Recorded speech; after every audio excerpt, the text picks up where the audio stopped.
Welcome to the T.A.C. show, episode 3 with our guest today, Mr. Lucas Hibbard. So, what exactly got you into music? Like, You mean like music teaching or just music in general, or both? music, I guess your passion for music. What got you into your passion for music? That's a good question. So I would say when I was really young, like young elementary age, I knew I loved singing. And of course, at that age, you're pretty young. And so my parents would always say, hey, you're pretty good at singing. And I remember my parents telling me my kindergarten teacher saying that, hey, he can sing pretty well, because back then you would sing in kindergarten class sometimes. Um, and then I would say one of the big events for me was I moved to Lansing in ninth grade, and I was on the basketball team. And one of the first, actually, I guess it was partway through the basketball season, there was auditions for the High School Musical, and a friend of mine on the team, his name is Mike Clark. You might know him. He lives in Lansing still. He said, "Hey, you should come with me to the auditions for the musical." And I was like, "Nah, I don't know if I'm really into that." I wasn't really sure if it was something I wanted to do, but he kind of uh, encouraged me pretty good. And so I said, "All right, so let's do this." So I went and auditioned for the High School Musical that year and absolutely loved it. It was such a great time, a lot of great friends involved in it. And for the next 4 years, that was a huge part of my time in life and in high school. So that was what really, probably the biggest moment that gave me that passion for music and musical theater and things like that. So uh, through all that, I ended up started working with a voice teacher at Ithaca College. So I ended up going to Ithaca College and working with him further and getting my degree in music education. So I guess that's what you say. That's kind of where I give credit to my passion in music, is a lot to do with those high school musicals. Was there any type of musical in specific that got you into music, or was it just like doing them throughout your high school years? I think it was just what we did, and I think any musical that we had done would have been exciting for me. That freshman year, we did South Pacific. In fact, we didn't even know when we went to the auditions what the show was going to be. Mrs. Howell didn't announce it till after the auditions, um, or maybe at the auditions. Um, but yeah, so it didn't really matter to me what the show was. It was just a love that I had. It grew out of all that from musical theater, so it was a lot of fun. Yeah. What made you Enjoy sports, or want to choose like a music career over like a mainline sports career? oh well, I guess the problem is I'm better at singing than I am at sports. I was an okay athlete in high school, never anything fantastic at all. Um, so singing was something I was more. I guess I was a much stronger singer than I was an athlete. So that kind of made the choice easy for me. Did anybody get you recommended when you first got your job as a teacher back around 18, 19 years ago? Um, did anybody recommend me? I don't know. Mrs. Cindy Howell, still worked here at the time. She was the high school music teacher, and she would have been in on the interview committee at the time. And um, I don't know what happened in the interviews other than what I said, but I would assume that she had a little influence on, since she was my high school teacher, there might have been a little influence in there in hiring me. But and I would hope that the recommendations I had from my college professors and things like that were involved. But it was great to be able to get a job at Lansing. That was an awesome thing. This is my wife, who I was dating at the time, but we weren't married yet. She was working at the school too. The year before I started, she started teaching at Lansing. So it worked out great that we were both able to get a job here. Yeah. So how are you able to like get the job and stuff? Like, was the interview tough? I will say that that's really the only job I've ever interviewed for in my life. Um, I've had many other jobs, but none of them required an interview. Um, and I would, knowing what I've seen at other interviews that I've been to, that I've been a part of the committee to interview somebody, I probably sounded like a bumbling idiot during my interview, because compared to the people that I've listened to, I don't think I'm a very good interviewer, um, but apparently I did well enough to get the job, I guess. Oh, Yeah, you made it. That's the real important thing. That's right. I made it.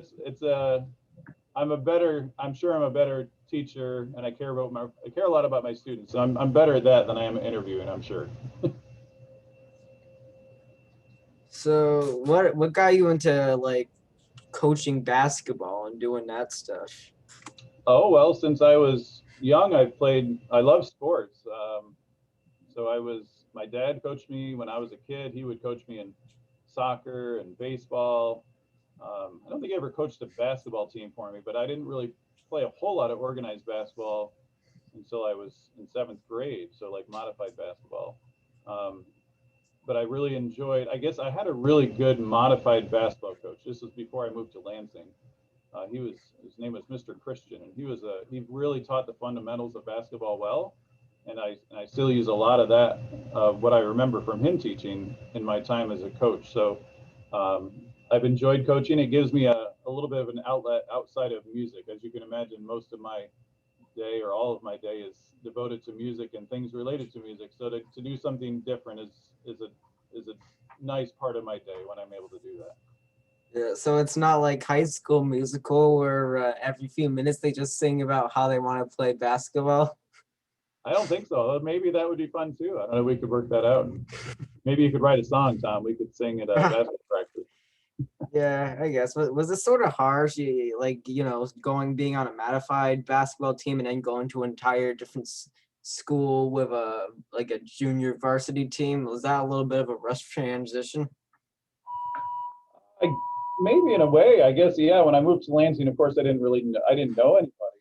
Um, Even by the time basketball season rolled around, I'd never seen other of my classmates play basketball, so I had no idea what was in store for me for their level of ability. And of course, then you had the 10th graders that were doing JV as well. So, yeah, my ninth grade year, I didn't play a whole lot. I was on the team, but it was not a year that I played a lot. My 10th grade year, I played quite a bit more on the JV team, but Did you ever play against your old team? Like, no, before I lived in Lansing, I lived in Liberty, New York, which is probably about 3 hours, 2 or 3 hours away from Lansing. So it's actually just beyond the border of our section for sports. We're in section 4, and it's just beyond the border into section 9. So never huh. played them in high school or anything.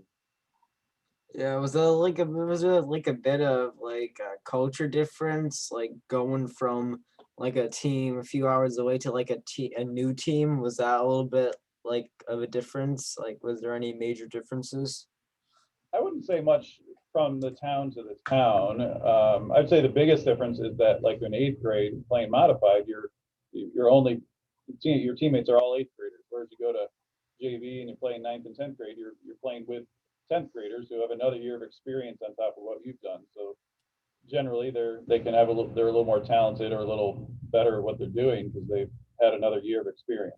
So that's a challenging thing. What's the craziest basketball game you've ever played? Craziest? Yeah. I don't know about crazy. I can remember the most exciting game I've ever played. It was in 10th grade when we were on the JV team and we were playing a game to, I think, win the division for the IAC championship, or maybe to go to it. I don't remember for sure. And it was down right to the end, and the coach drew up a play where I was the guy throwing the ball out of bounds, taking the ball out of bounds and throwing it in, and I was able to throw a long pass down to another teammate for a layup to win the game or to seal the win, I guess, one or the other. So that was really exciting Yeah. Did they ever record the games in the past, or was that only for like the semifinals? for me. Like Like, if did they they record recorded, them? yeah, if they like sort of what they do with NBA games.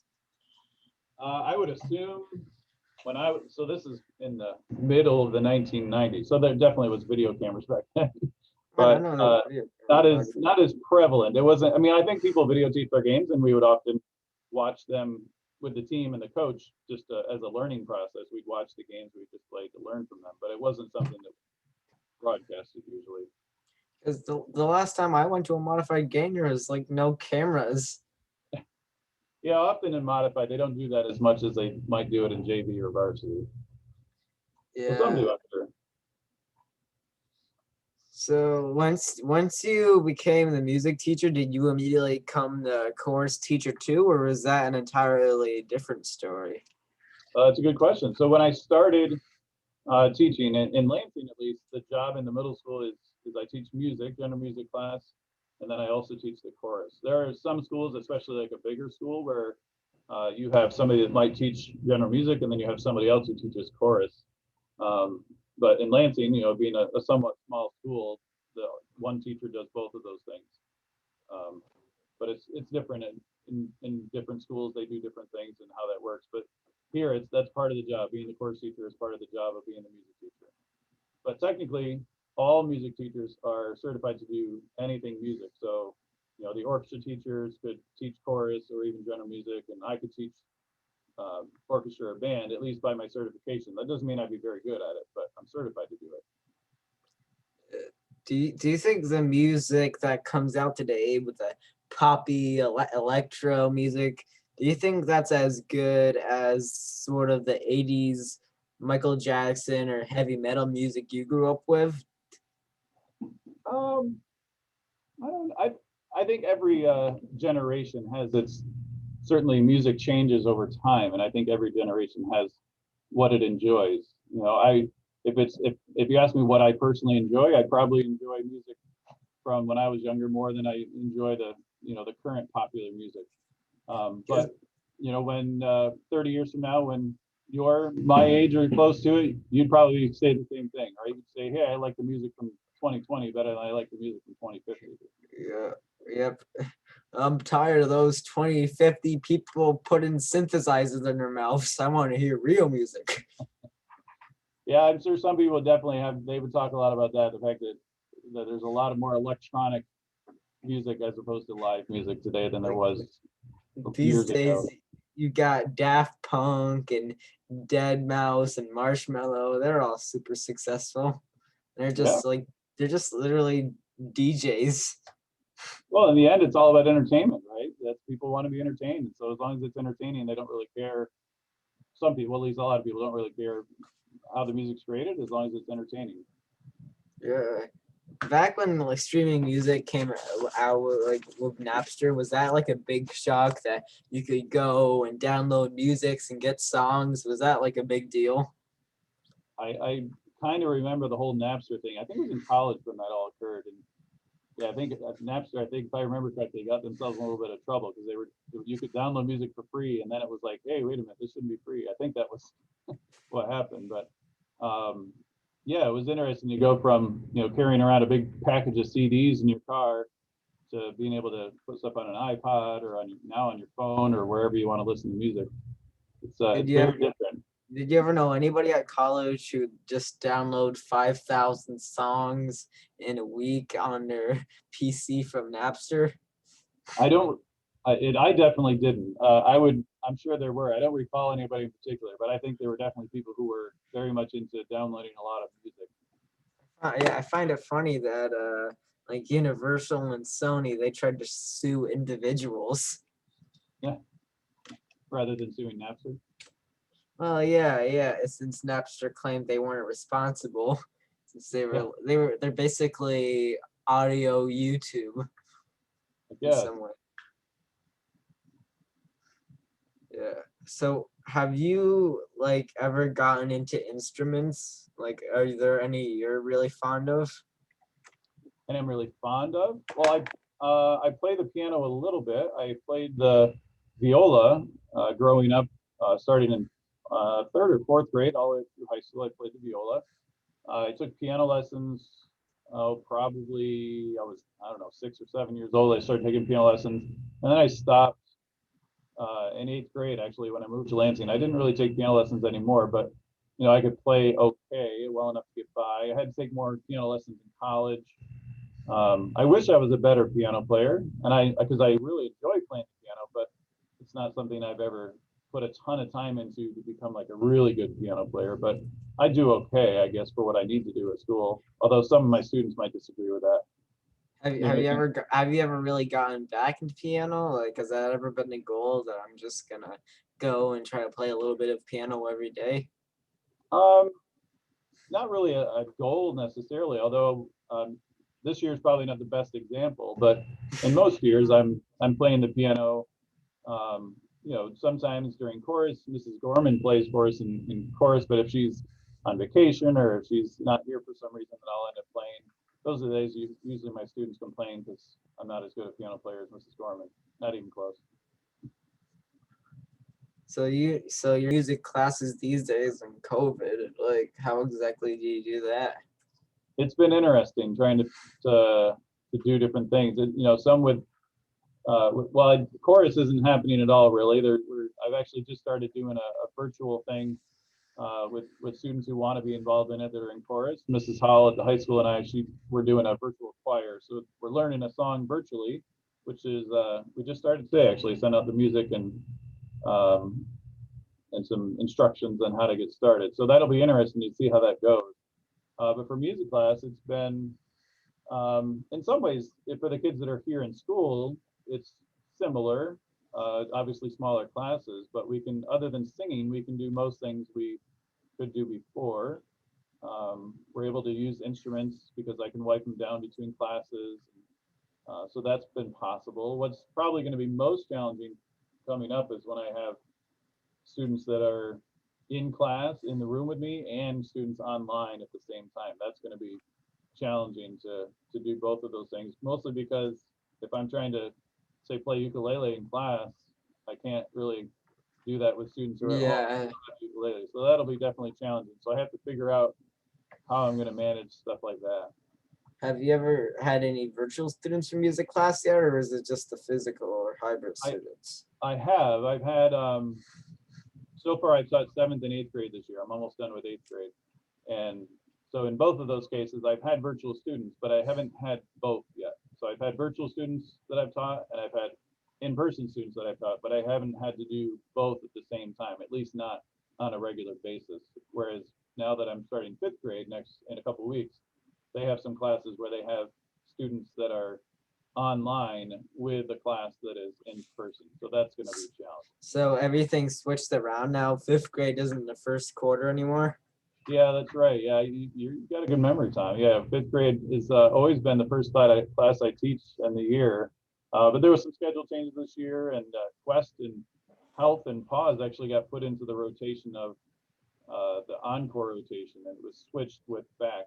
And Fax is now called CTD, and that's where Health was in the schedule. So they ended up putting Pause for 5th grade at the beginning of the year because Pause is kind of an introduction, helps to introduce the students to 5th grade. So that was important for them to have first. So I'll see 5th graders in the next marking period. I have been kind of bummed that I haven't got to know the 5th graders to this point this year because I always enjoy getting to know the new students in the building.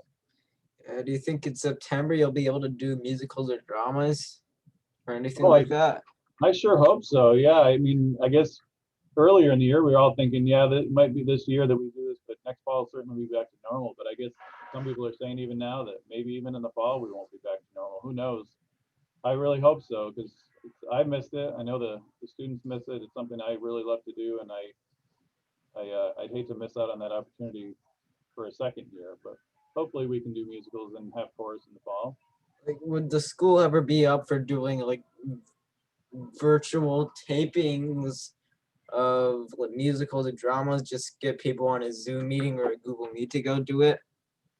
I think that's possible. Actually, I had a conversation with Ms. Rivera a few weeks ago about some possibilities for a musical even this year. And there are the companies that own the musicals and own the rights to the musicals are putting out different possibilities for streaming. Like you can, for example, you could have the students perform on the stage, but then you videotape it and stream it live to an audience at home. So that's one option. But I've got to kind of look and see what if any students are interested in how that would happen.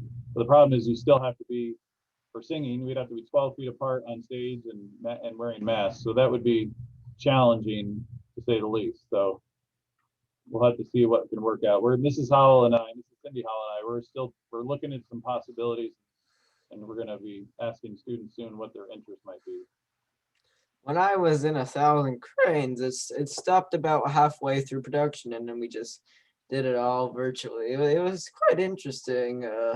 We didn't really have assemblies, and it was like a little bit weird So the 1,000 Cranes part was kept intact. Everybody rehearsed, did their stuff. But then for the second play, which was supposed to air, that was just split up into like a special for some reason. But yeah, it Yeah, was quite interesting, and I think I can like still check it on YouTube. And yeah, I remember that it was great that Mrs. Hummel put together and was able to do something with 1,000 Cranes, even though the school had shut down. That was great that they were able to do that. I fear that for a musical, it might be a little more challenging because to do it over Zoom, you wouldn't, if you're trying to sing to music, it would be really challenging to do that with a lot of kids. If you're just talking, like in a drama, I think that makes things a little easier. But even though it's not ideal in any situation, but for a musical, I think it'd be near impossible to do it on Zoom. But maybe hopefully we can do some streaming thing or just do something because I feel bad, especially for the eighth graders, that they wouldn't have an opportunity. So we're going to do our best to make something happen. do you guys like do any sports? Like Me personally, do you do any sports at all? like Like me first, I don't really play any sports with adults. I coach basketball. I mean school sports. Like does like school do any sports these days? Oh, is the school doing sports? Yeah, there are some. So New York State is allowing right now the winter sports are happening, but only a few are allowed in schools. So like basketball and wrestling are not allowed because they're considered high risk sports. So the sports that are happening that I'm aware of that are happening right now are swimming and bowling. But like swimming, it's kind of neat the way they've done it. They're doing virtual meets, so they swim, and from what I understand, they have officials and they do their time, but the other school isn't there. They're in their own pool, so they basically just compare times, and then they have a meet that way. So they're not in the same pool together. And I think bowling's probably pretty similar to that. That they probably don't necessarily have to be in the same place. They can just record. So does like the whole quarantine, everybody just wears masks and the team wears masks and they just do it and then record themselves, or For bowling, I assume so. And I can't imagine they're wearing masks in the swimming pool, but since they're in their own lane, I think it's probably a little better. well, they could have been wearing scuba diving masks. Well, that's true. They could snorkel and swim along and snorkel, right? Yeah. So what is your favorite musical? Favorite musical? I'd have to say I definitely have many that I really really love, but I think at the very top of my list is Les Mis. It's the music in Les Mis is just amazing. I've seen it many times. I was fortunate enough to be part of one of the assistant directors years ago when the high school performed it. I think it was in 2004. That was pretty awesome. And I've seen it on Broadway a couple times and in other professional theaters a few times. It's just an amazing show. I love it. Do you think the film adaptation with Russell Crowe is any good? I enjoyed the film. I will say that Russell Crowe was probably not my favorite singer, but overall, I thought the film was quite good. I think it was one of the first ones they ever actually played the music and recorded it live during the filming. Usually they dub over the like a soundtrack later on, but for that one they actually sang it while they were recording, so that's pretty cool. Yeah, in West Side Story, half the singing roles are dubbed. Yeah. Like Yeah. Natalie Wood doesn't sing in the film. Oh yeah. They do that with a lot of other films too. Yeah, I think that's pretty common. I think that in The Greatest Showman, the lady that's the opera singer, I think the woman who played it wasn't the person singing; it was somebody else singing. Do you think they should cast actors in musical films, like if they could sing? Like, because what's the point of casting somebody in a musical if they cannot sing well? I agree with you. I think a lot. I mean, I think what from a perspective of a studio, a film studio, my guess is they're probably, they want to sell tickets, right? That's their end game is to make money. So, if they're going to put a person in the role in Les Mis, say Russell Crowe or Hugh Jackman, they're going to bring in more people watching it than somebody who's an amazing singer but nobody's ever heard of. Even though they're going to do an amazing job, especially for somebody who's not really into musicals, if they're kind of borderline, do I really want to go see this? What is it? Oh, Hugh Jackman's in it or Russell Crowe's in it. Yeah, I'll go see it. But if somebody's starring in it they've never heard of, maybe they won't go see it. Yeah. How do you think Broadway does their musicals these days? Well, as far as I know, it's still unfortunately still shut down. They shut down, I think, in March last year, and they haven't opened up again. I assume they're going to open up as soon as they can and as soon as New York State allows it. But they're still closed as far as I know. That's really sad. Yeah. Do you feel that musicals are sort of destined to win Oscars these days? If they make a movie musical, is it destined to win an Oscar? Yeah. I don't know. Maybe. I mean, like for Best Picture? I don't know. I guess for everything, because you look at stuff these days, you look at stuff in the '60s. It's like all the big snub winners are either just dramas, really dramatic dramas, or musicals. Yeah, I think that's fairly common. You don't see too many comedies winning Best Picture, do you? Oh yeah, but I still find it surprising that Melissa McCarthy got nominated for an Oscar in *Bridesmaids*. Like I would have never suspected that. Yeah, I think it's definitely uncommon. You look for the more dramatic roles for sure, I think. Well, anyway, thanks for talking. It was really fun talking to you. And Nice talking to you. stay tuned in for the next episode. All right, have a great day, Tom. Ah, you too.